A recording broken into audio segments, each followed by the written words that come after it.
sur Europe 1. Qui dit rentrée dit dictée, qui dit dictée dit feuille dit stylo. Exécution. Exécution, c'est parti, c'est du Cobu président qui sort dans 2 jours au cinéma. Allez-y, c'est vraiment le conseil de toute l'équipe. On a vu le film, on s'est régalé. Il y a des jeunes acteurs qui sont très bons. Oui. Vous, en Monsieur Latouche, maintenant c'est une confirmation, mais il est encore plus fou, encore plus excité, encore plus drôle. Il y a vraiment des gags, des vannes, ce qu'on aime voir en famille avec les enfants. Il y a beaucoup de références pour les adultes. Donc c'est mercredi, le 13 juillet, au cinéma. C'est l'heure de votre portrait sonore. Elise Moon dans le Club de l'été, ça aussi c'est une tradition. On va vous faire écouter des sons qui évoquent votre vie, votre carrière, et vous allez nous en parler évidemment. Voici le premier qui aurait pu être le générique du Club de l'été.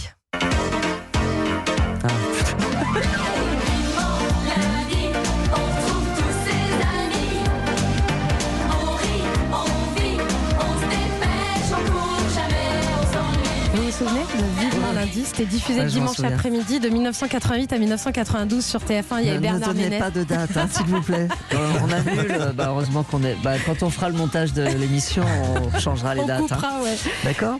Bernard Ménez, avec vous étiez un coursier. Ouais. C'était mon premier boulot en fait. Une série donc. Et dans la vie et dans la fiction. Oui, c'était un sitcom. À l'époque, ça commençait, ça se faisait pas mal. Il y avait Marc et Sophie aussi qui se tournaient dans le coin. Et on passait avant 7 sur 7 que Anne Sinclair présentait. Donc forcément, c'est là où j'ai commencé à être connu. Et on m'avait dit, quand on est connu, c'est que les gens connaissent votre prénom et votre nom de famille. Donc c'était le cas. Et c'est vrai que c'était regardé par des millions de gens. Bon, c'était pas une grande qualité, hein. Enfin, je veux dire, en termes de scénario, tout ça. Oui, voilà. Mais c'était un boulot et vous personnellement, ça vous apporte quoi de faire ça sur le plan professionnel en tant que comédien?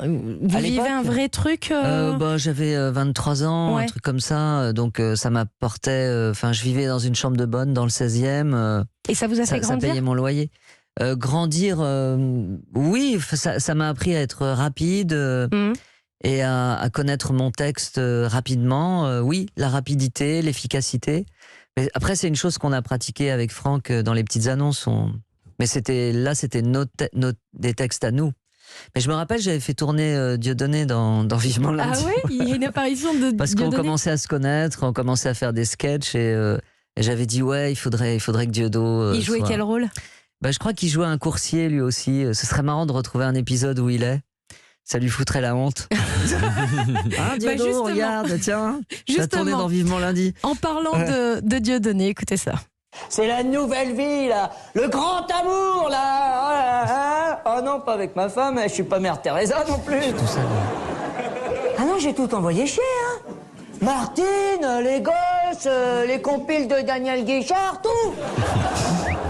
Allez, poubelle.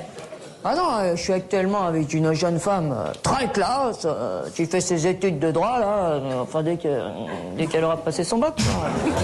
Donc effectivement, vous êtes tout seul avec Jean-Louis Le Beauf, mais c'est un personnage que vous avez imaginé avec Dieudonné. C'est un personnage que vous avez créé ensemble. Quand on est avec Dieudonné, on s'est vu il n'y a pas longtemps, d'ailleurs, on est toujours en personnage et on a du mal à se parler normalement. Vous continuez de vous voir dans la vie privée? Oui, on s'est vu, je regarde mon téléphone comme si c'était...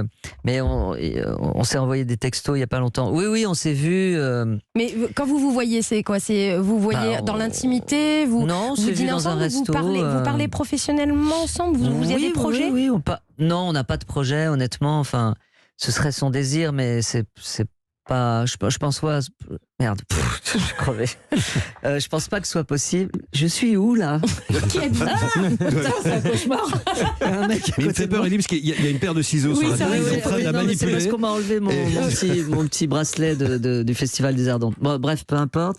Donc oui, non, on parle tous les deux, mais je pense qu'il est allé tellement... Non, il est allé tellement loin. Enfin, c'est pas une main au cul qu'il a fait à une nana. C'est 25 ans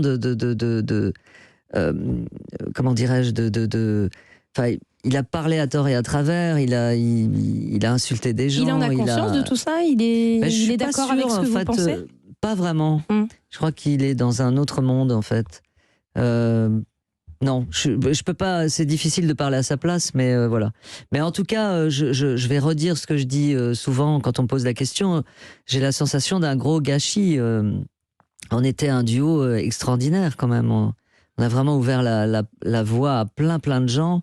Et ils me le disent. Hein, c'est pas un truc de prétentieux, mais on aurait pu faire des films, on aurait pu faire encore plein de spectacles, on aurait pu faire bouger plein de choses. Vous avez ce sentiment d'inachevé entre vous deux, oui, toujours. Ça, ouais, complètement. Mais lui aussi, je pense. Ah oui, au fond de lui, vous pensez. Écoutez, en tout cas, c'est émouvant pour nous qui vous avons connus tous les deux sur scène de savoir que vous vous voyez encore, qu'il n'y a pas eu cette rupture radicale entre vous deux. Restez avec nous, Elise Moon. Merci pour toutes ces confidences. On vous connaît mieux et dans un instant, on va retrouver celui qui est en pleine forme maintenant. Du meurtre que j'ai commis il y a 2 semaines. Alors restez à l'écoute. Restez à l'écoute. Et puis Julien Pichenet-Killy, qui regarde tout ce qui se passe, va nous partager son indispensable culture. Oui, un livre qui nous dissuade de partir en vacances, un livre de cinéma. Super, c'est parfait, à tout de suite. Europe 1, 9h, 10h30, le club de l'été.